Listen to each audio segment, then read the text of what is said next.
बिस्मिल्लाहिर्रहमानिर्रहीम। अस्सलाम वालेकुम नाज़रीन, आप यूट्यूब चैनल देख रहे हैं। मैं इमरान खान हूँ। साल 2024 का आखिरी शुगल भी पाकिस्तान के वज़ीर आज़म शहबाज शरीफ ने लगाया। ये वैसे पाकिस्तान के साथ पाकिस्तान की एस्टेब्लिशमेंट ने एक अजीबोगरीब मजाक किया। एक ऐसे शख्स को पाकिस्तान का वज़ीर आज़म बनाया जो ना संजीदा दिखता है, ना संजीदा हरकतें करता है। एक अजीब, यानी इससे अच्छा कोई नमूना 25 करोड़ लोगों में नहीं मिला था। अगर यही करना था, मैंडेट चोरी करना था, जाली फार्म 47 के ऊपर ही कोई वज़ीर आज़म बनाना था, तो कोई चज का बंदा बना देते या कोई ऐसा बंदा बना देते जो कौम का इस तरह मजाक तो ना उड़ाता। अब आखिरी दिन का शुगल आप चेक करें। इससे पहले शहबाज शरीफ साहब एक दिन कह रहे थे कि वो एक मुल्क में गए, वहाँ आवाज़ आ रही थी करके वो आवाज़ें निकाल रहे थे मुंह से। ये जनाब प्राइम मिनिस्टर है पाकिस्तान का, और वो आवाज़ें निकाल निकाल के एक्टिंग कर करके दिखाता है। अच्छा, अभी जो साल के आखिरी दिन में वो आवाज़ बदल गई है। अब वो कहीं जापान गए हैं, वहाँ पर आवाज़ तब्दील हो गई है और वहाँ पर कह रहे हैं जनाब अब करके आवाज़ आ रही थी। एक और जगह पर गए हैं कहीं पर शहबाज शरीफ साहब, और उन्होंने कहा जी वहाँ पर वो एहतजाज हो रहा था, यानी वो काम जारी था और एहतजाज हो रहा था, तो करके एहतजाज करके तो शहबाज शरीफ साहब को बहुत पसंद आया। तो आज के बाद जब भी शरीफ खानदान एहतजाज करना चाहे ना, तो इनको सिर्फ पे लगाना है, सिर्फ कि जनाब आपका सबसे अच्छा एहतजाज जो आपका पसंदीदा, जाए जाके अपने घर बैठे और वहां पे करके आप एहतजाज करें। यानी खुद इन्होंने जब भी एहतजाज किया, ये इस्लामाबाद पहुंचे, इनको जगह दी गई, इन्होंने लॉन्ग मार्च किए, इन्होंने धरने दिए, जो इनका दिल किया इन्होंने किया। ये बैठ गए, अपनी इनकी हुकूमत थी और पंजाब के अंदर ये मीनार पाकिस्तान बैठ के पंखे चलते थे, तो खुद तो इन्होंने करके कभी एहतजाज नहीं किया। यानी मेरे ख्याल में एस्टेब्लिशमेंट इससे बेहतर आदमी ला सकती थी, लेकिन एक ऐसा आदमी जो एक नमूने की तरह काम करता है, एक ऐसा आदमी जो ना संजीदा है ना संजीदा दिखता है, यानी उसके चलने फिरने से और बात करने से और बाकी तमाम चीज़ों से आपको लगता है हर दूसरे दिन तो कोई ना कोई मीम बन जाती है। तो मुझे ऐसा लगता है कि इस सीट से बदला लिया गया, यानी वज़ीर आज़म का जो ओहदा है उसको बेतौकीर किया गया है कि हम ऐसा बंदा लाकर यहां बिठाएंगे कि ये ओहदा ही लोग संजीदा ना लें, इसकी लोग इज्जत करना ही छोड़ दें।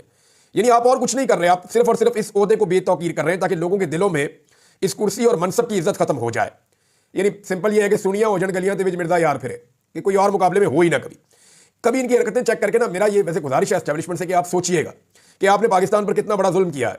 अगर जाली फार्म 47 पर बनाना था, कोई काबिल और ज़हीन आदमी बेशुमार पाकिस्तान में है जिसमें कोई थोड़ी बहुत कॉमन सेंस होती, उसे आप बना देते। मगर मेरे ख्याल में मकसद जो है वो कौम को तकलीफ देना था। ये चाबी वाला खिलौना लाकर लगा दिया प्राइम मिनिस्टर और इस ओहदे को बेतौकीर करके रख दिया है। अभी हालात ये हैं कि ये इतने गैर मकबूल है कि हर जगह पे कैदी नंबर 804 के नारे लगाते हैं। यानी मैं आपको एक चीज़ बताता हूँ, पाकिस्तान में आप कोई एक इवेंट रख लें, कोई एक बड़ा इवेंट रख लें, और वहां पे आप चारों तरफ से हर बंदे के ऊपर सिक्योरिटी फोर्सेस इकट्ठी ना करें, जहां पे भी हॉस्टाइल एनवायरनमेंट नहीं होगा, जहां पे भी लोगों को आपने कैदियों की तरह नहीं पकड़ा होगा, वो बस आपका माहौल ना हो। आप पाकिस्तान में कोई इवेंट रख लें, आप क्रिकेट मैच करवा लें, अभी ये आने वाले ना मैचेस, आप नारे सुन लीजिएगा और उसका बंदोबस्त किया जा रहा है।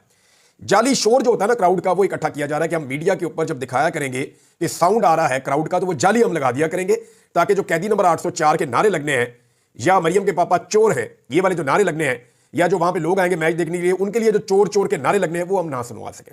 लेकिन जो लोग ग्राउंड में जाएंगे वो तो अपने कैमरों से रिकॉर्ड करेंगे ना, अपने मोबाइल फोन से रिकॉर्ड करेंगे। तो बड़ा रिकॉर्ड लगने वाला इस हुकूमत का। जब भी कोई मैच होता है यही होता है। आप अवाम का कबड्डी का मैच करवा लें, कट करवा लें, वहां पर ये होता है। आप जनाब नेजाबाजी का मुकाबला करवा लें, वहां पर ये होता है।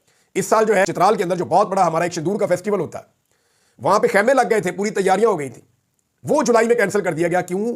उसे कैंसिल करने की वजह यह थी कि अगर वो इवेंट हो जाता, वहां पे कैदी नंबर 804 के नारे लग जाते। लोग जो है वो इमरान खान से दीवाना वार प्यार करते हैं।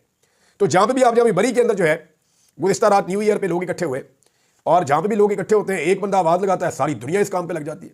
वहां पे जनाब कैदी नंबर 804 के नारे लग गए, मरी में पुलिस को लाले पड़ गए। अब खौफ इतना ज्यादा है, वो बेचारे पुलिस वाले डरे हुए हैं कि यहाँ पे कैदी नंबर 804 के नारे लग रहे हैं, ये वीडियो बनकर चली जाएंगी तो वज़ीर आला पंजाब जो है वो हमारे एसपी को, डीपीओ को, आरपीओ को, सबको जलील करना शुरू कर देंगी। फिर एस्टेब्लिशमेंट जो है वो डंडा हमें देगी और हमें हमारी नौकरियों से हटा दिया जाएगा, हम ओएसडी हो जाएंगे। तो बड़े सख्त ऑर्डर आए होते हैं ऊपर से कि क्योंकि इमरान खान से सब चिढ़ते हैं बड़े लोग, एस्टेब्लिशमेंट भी और हुकूमत भी, लिहाजा वो मजबूरन बेचारे लाठीचार्ज करते हैं पुलिस वाले। वो लोगों पे लाठीचार्ज कर रहे हैं, लोग आगे से इमरान खान के नारे लगा रहे हैं और मरियम के पापा चोर हैं, ये वाला नारा लोगों का वैसे बड़ा फेवरेट है, लोग वो वाला नारा भी लगा रहे हैं और कैदी नंबर 804 के नारे भी लगा रहे हैं। ना वो बागी ना गद्दार, कैदी नंबर 804 लग रहे हैं जनाब। वहां पे नारे मरी के अंदर आप जहां भी 4 बंदे इकट्ठे करेंगे वहां नारे लगेंगे। अब मेरे ख्याल में हाल यह है कि पूरे पाकिस्तान में हमेशा के लिए जब तक ये गंदा तजुर्बा आपने रखना है, तब तक के लिए आप दफा 144 लगा दें। कहीं पे भी आप 3 से ज्यादा लोग इकट्ठे ना होने दें, वरना जहां पे चौथा बंदा, 5वां बंदा इकट्ठा होगा, वहां पे कैदी नंबर 804 के नारे लगने ही लगने। जहां पे आप चले जाए यही हो रहा है। आप इकट्ठ करवा कर देख ले, कोई गेम करवा ले, कोई फेस्टिवल करवा ले, कोई चीज करवा ले, एक बंदा नारा लगाता है, सारे लोग जवाब देते हैं। यह है इस वक्त इमरान खान की ताकत। मैं एक बात समझाना चाहता हूं, आज साल का पहला दिन है तो मेरी जिम्मेदारी है समझाना। मैंने 2022 में भी सामने बैठ के कुछ बड़े समझदार लोगों को यह बात समझाई थी, लेकिन जिद जो है वो सामने आ गई थी और वो ये बात समझे नहीं थे। मैं आज फिर ये बात समझाना चाहता हूं। अकल पे पर्दा हो तो फिर बात समझ नहीं आती। जिद अगर पड़ी हो तो बात समझ नहीं आती, लेकिन फिर भी मेरे ये अल्फाज आप संभाल कर रख लें, ये आपके काम आएंगे। इमरान खान इस वक्त पाकिस्तानियों की जिद बन गया है। वो इस वक्त नौजवान नस्ल का रोमांस है। वो मुस्तकबिल और हालात से मायूस लोगों के लिए एक उम्मीद बन चुका है। वो गरीबों के लिए एक सहारे की हैसियत रखता है। पाकिस्तानी उसे और वो पाकिस्तानियों को मुकम्मल तौर पे ओन करते हैं। ना पाकिस्तानी उसे छोड़ रहे हैं और ना वो पाकिस्तानियों को छोड़कर कोई डील कर रहा है कि वो पाकिस्तान से बाहर चला जाए, उसको डील्स दी जाती है, लेकिन वो नहीं कर रहा। तो पाकिस्तानी भी उसे नहीं छोड़ते, वो पाकिस्तानियों को नहीं छोड़ता। सरमायादारों, किसानों, मजदूरों और कमजोर तबकात के लिए वो एक ऐसे किरदार में ढल चुका है जिसके बगैर अब इस निजाम की कहानी मुकम्मल नहीं हो सकती। आप जो मर्जी कर दें उसके बगैर चलेगा नहीं। 1 करोड़ ओवरसीज पाकिस्तानियों की अगर आप बात करें तो उनकी अक्सरियत इमरान खान के साथ खड़ी है और उसके एक इशारे की मुंतजर रहती है। 70 साल में जो पूरा मुल्क मिलकर नहीं कर सका, वो उसकी जेल के दौरान ओवरसीज पाकिस्तानियों ने कर दिखाया और पाकिस्तान की हुकूमत और इदारों के हवाले से आलमी सतह पे जो सोच है उसको बदल कर रख दिया। उसकी आलमी शोहरत और मकबूलियत और क्रेडिबिलिटी है। ये कैदी नंबर 804 की मैं बात कर रहा हूं। ये वक्त उससे फायदा उठाने का है। माजी में इमरान खान से गलतियां हुई हैं, आइंदा भी होंगी। इंसान है, इंसान गलती करता है, मगर सच तो यह है कि आज आपके पास इमरान खान के अलावा मौजूदा मसाइल का कोई और हल नहीं है। उसके बगैर सिस्टम को घसीटा तो जा सकता है, मगर सिस्टम को चलाया नहीं जा सकता। मैं मानता हूं कि गुज़िश्ता चंद सालों में मुल्क को जहां पहुंचा दिया गया है, वहां से अगर इमरान खान भी आ जाए तो मुल्क को वापस निकालने में शायद कई साल लग जाएंगे। और मौजूदा अगर ये क़यादत जो इस वक्त बिठाई हुई है हुकूमत, इसको ज़बरदस्ती अगर चलाया भी जाए इस निज़ाम को, तो जितनी देर इसको मुसल्लत रखा जाएगा उतना ही ज़्यादा वक्त हालात बिगड़ने की वजह से हालात को ठीक करने में लगेगा। हो सकता है कई साल लग जाए। लिहाजा जिद छोड़ें, उसे मनाएं, शफाफ इलेक्शन करवाएं, मैंडेट का एहतराम करें और मुल्क को वापस खड़ा होने दें। करोड़ों पाकिस्तानियों से उनकी ये उम्मीद ना छीनें। अगर आपकी जिद में कोई सानिया हो गया ना, खुदा ना खास्ता, तो फिर आपको पछताने का मौका भी नहीं मिलेगा। इमरान खान एक चांस है इस कौम के लिए और ये चांस पाकिस्तान को लेना चाहिए। मैं ये नहीं कह रहा कि इमरान खान को दूध और शहद की नहरें बहा देंगे इस मुल्क में, लेकिन उनके बगैर अब सिस्टम चल नहीं सकता। लोग इस बात को मान चुके हैं। आपको इमरान खान को चांस देना पड़ेगा, चाहे वो कामयाब हो चाहे वो नाकाम हो, क्योंकि उनके बगैर कामयाबी के इम्कानात है ही नहीं। जिस निजाम को आप घसीट रहे हैं, ये घसीट रहे हैं आप, इससे ये निजाम चलेगा नहीं जब तक मर्जी आप घसीट लें। तो सिंपल इज दैट कि इमरान खान का दौर है, इसको तस्लीम करना पड़ेगा। इमरान खान को मौका देना पड़ेगा, उसको फ्री हैंड देना पड़ेगा।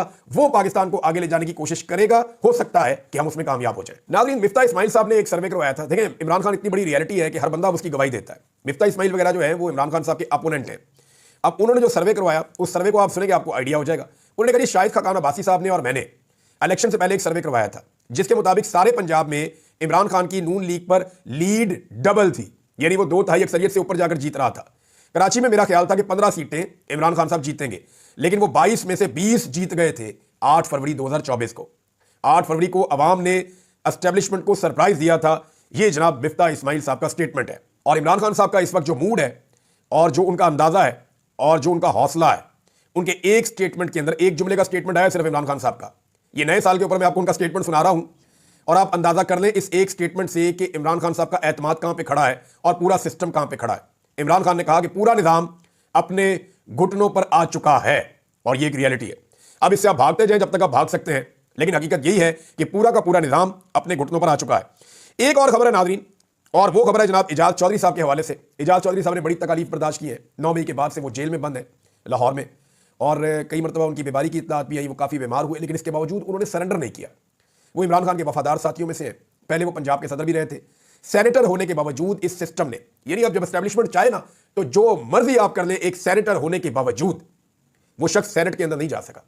एक मरतबा भी प्रोडक्शन ऑर्डर्स के ऊपर वो बंदा सेनेट में जाके बात नहीं कर सका, बात करनी नहीं दी गई।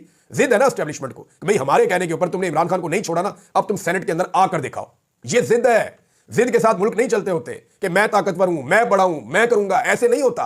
25 करोड़ लोगों का मुल्क है, 25 करोड़ लोग फैसला करेंगे। वो इजाज चौधरी साहब फिर बीमार हो गए, उनको फिर हॉस्पिटल पहुंचाया गया। पहले ही हार्ट के पेशेंट है। महमूद रशीद साहब की हालत सबके सामने है। जो कुछ हुआ उमर चीमा के साथ, यास्मीन राशिद साहिबा के साथ, जो कुछ बर्दाश्त कर रहे हैं शाह महमूद कुरैशी साहब, और सबसे बढ़ के जो जुल्म और बर्बरियत इमरान खान साहब के साथ हुई है, इसकी माजी में कोई मिसाल नहीं मिलती।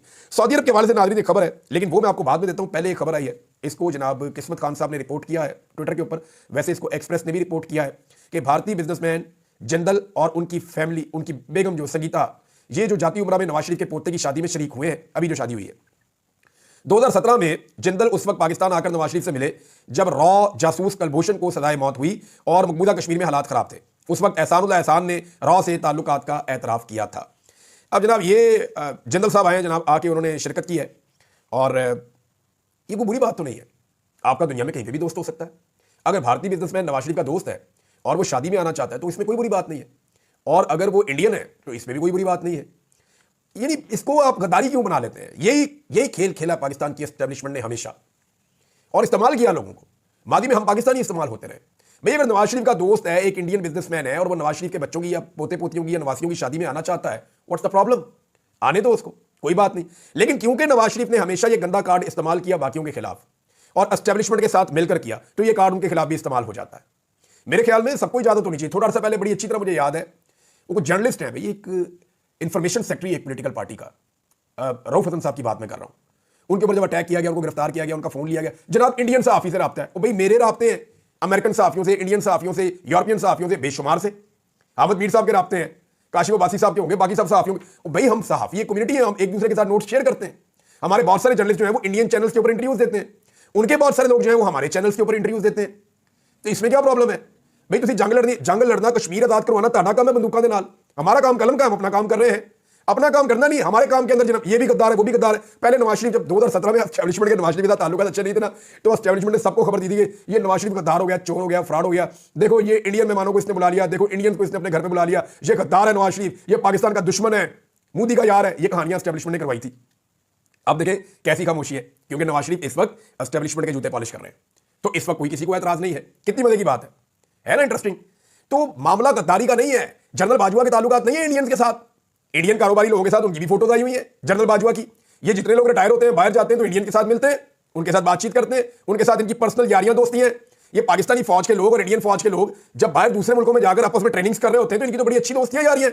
मैं अच्छी तरह जानता हूं। तो कौम को लगाया हुआ गद्दारियों के सौदा बेचने के लिए। तो अगर नवाज शरीफ के घर में जिंदल आ गया, बड़ी अच्छी बात है, उनका दोस्त है, कल को जिंदल के घर में शादी होगी, नवाज शरीफ को भी जाना चाहिए।